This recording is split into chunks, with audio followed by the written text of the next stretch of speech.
साधारण महत्त्वाच्या 3-4 जे समस्या आहेत, त्याच्यात सगळ्यात पहिली समस्या आहे डंपिंग. त्यांचे ओसीचे विषय प्रलंबित आहे, ज्याच्यासाठी सोसायटीच्या लोकांना खूप अडचण होते. मला तरी कुठलंच आव्हान वाटत नाही. 15 वर्षामध्ये त्यांची खूप चांगलं त्यांची प्रगती एकदम 300-400च्या स्पीडमध्ये झाली. पण प्रभागाची प्रगती नाही झाली. प्रभाग हा तिथेच आहे. प्रोग्रेसचा विषय असो किंवा कुठल्या पण समस्या असो किंवा ट्रिपल इंजिन गव्हर्नमेंट असली केंद्रात, शासनात आणि मुंबईत, तर कामाची जी लिमिट आहे ती खूप चांगली वाढणार. जेव्हा आपण लोकप्रतिनिधीमध्ये निवडून येणार, तेव्हा त्याची स्पीड 3 पट किंवा 4 पट आपण करू. नमस्कार. मुंबई महापालिका निवडणुकीच्या निमित्ताने आपण सध्या आलो आहोत वॉर्ड क्रमांक 63 मध्ये. इथे रुपेश सावरकर हे युवा उमेदवार आपल्यासोबत आहेत. आपण त्यांच्याशी बातचीत करणार आहोत. त्यांच्या प्रभागातील प्रश्न कोणते आहेत आणि त्यांचं विजन काय आहे ते आपण जाणून घेणार आहोत. सर नमस्कार. महा MTV मध्ये तुमचं खूप खूप स्वागत आहे.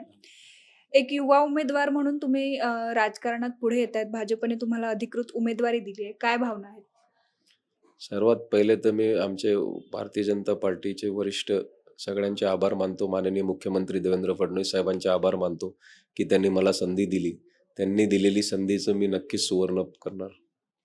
या प्रभागातले असे कुठले प्रमुख प्रश्न आहेत जे तुम्हाला जाणवतात आणि जे तातडीने सोडवणं गरजेचं आहे असं वाटतं? वॉर्ड 63 मध्ये भरपूर समस्या आहेत. साधारण महत्त्वाच्या 3-4 जे समस्या आहेत, त्याच्यात सगळ्यात पहिली समस्या आहे डंपिंग. आमच्या इथे वर्सोवा रोडवर डंपिंग ट्रक्स उभे राहतात, ज्याच्यामुळे ट्रॅफिक कंजेशन होते. तिथचे क्लिनिनेसचा विषय आहे.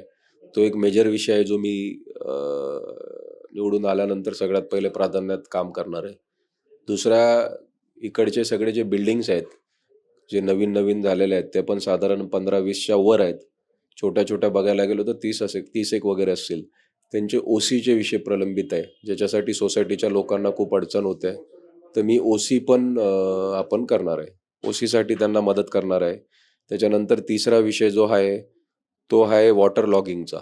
वॉटर लॉगिंग मोठ्या प्रमाणात होते. गेल्या 3 वर्षांपासून नगरसेवक नसल्यामुळे त्याचं प्रमाण वाढत गेलं आहे. पण या पावसाळ्याच्या आत मी ते वॉटर लॉगिंगचा विषय संपवणार आहे.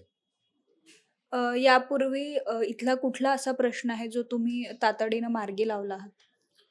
इथचा एक असा बिल्डिंगचा एक समस्याचा प्रश्न होता, जिथे काही प्रमाणात आग वगैरे लागली होती आणि लाईट वगैरे असं गेली होती कंटिन्यू 3-4 दिवस.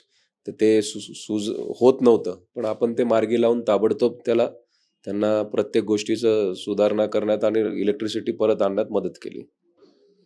आपण बघतोय यावेळी ठाकरे बंधूंनी युती केली आहे. मराठी माणसासाठी आम्ही एकत्र आलोय असं ते म्हणतायत आणि तुमच्या विरोधात इथे उभाटा गटाचा उमेदवारही आहे. तर तुम्ही विरोधकांच्या या आव्हानाकडे कसं पाहता? मला तरी कुठलंच आव्हान वाटत नाही. कारण की जो विरोधी उमेदवार आहे, तो गेल्या 15 वर्षापासून इथे 15 वर्ष अगोदर नगरसेवक होते सेम वॉर्डात. 15 वर्षामध्ये त्यांची खूप चांगलं त्यांची प्रगती एकदम 300-400च्या स्पीडमध्ये झाली. पण प्रभागाची प्रगती नाही झाली. प्रभाग हा तिथेच आहे. त्याच्यामुळे लोकांना माहीत आहे, की भारतीय जनता पार्टी हे किती महत्त्वाचा रोल प्ले करते. जेव्हा आपण प्रोग्रेसचा विषय असो किंवा कुठल्या पण समस्या असो, किंवा ट्रिपल इंजिन गव्हर्नमेंट असली केंद्रात, शासनात आणि मुंबईत, तर कामाची जी लिमिट आहे ती खूप चांगली वाढणार. आणि इथे आमचा सिटिंग नगरसेवक होता भारतीय जनता पार्टीचा. त्यांनी चांगलं काम केलं. आमदारही होते 10 वर्ष. आमच्या इथे लोकांमध्ये चांगला टच आहे. लोकं आमच्या सोबत आहेत. तर माझा विजय हा निश्चित आहे.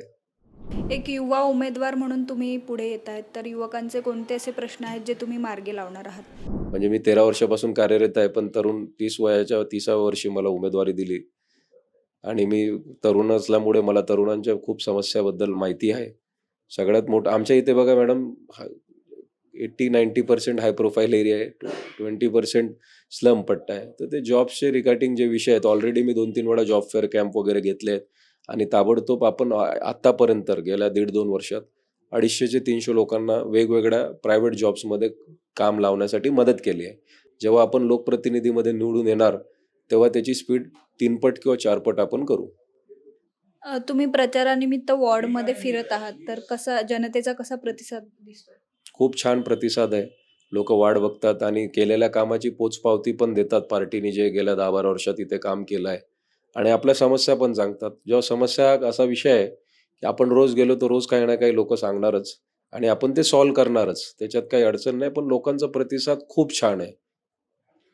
जनतेने समजा तुम्हाला संधी दिली तर तुम्ही तुमचं पुढच्या 5 वर्षांचं व्हिजन काय असेल? आणि जनतेने तुम्हाला निवडून द्यावं यासाठी तुम्ही त्यांना काय आवाहन करणार आहात? जनते 15 तारखेची वाट बघते आणि संधी ही जनता मलाच देणार आहे याची मला खात्री आहे. आणि माझं जे विजन आहे, ते मी ऑलरेडी वचननामाद्वारे दिलेलं आहे. तुम्हालाही त्याच्यातले 2-3 विषय सांगितले. पण प्रत्येक वर्षभरात मी 1 वर्षाचा एक रिपोर्ट कार्ड लोकांपर्यंत पोहोचवणार आणि त्यांच्याकडून माहिती आणि सजेशन घेऊन पुढच्या वर्षभरात अजून काही काम करू शकतो, अजून काही सुधारणा करू शकतो, ते तर मी माहिती घेणार आणि त्याच्यावर वर्किंग करणार. धन्यवाद सर आमच्याशी संवाद साधल्याबद्दल. कॅमेरा पर्सन सुमितसह मी अवंती भोयर, महा एम-टी-बी मुंबई.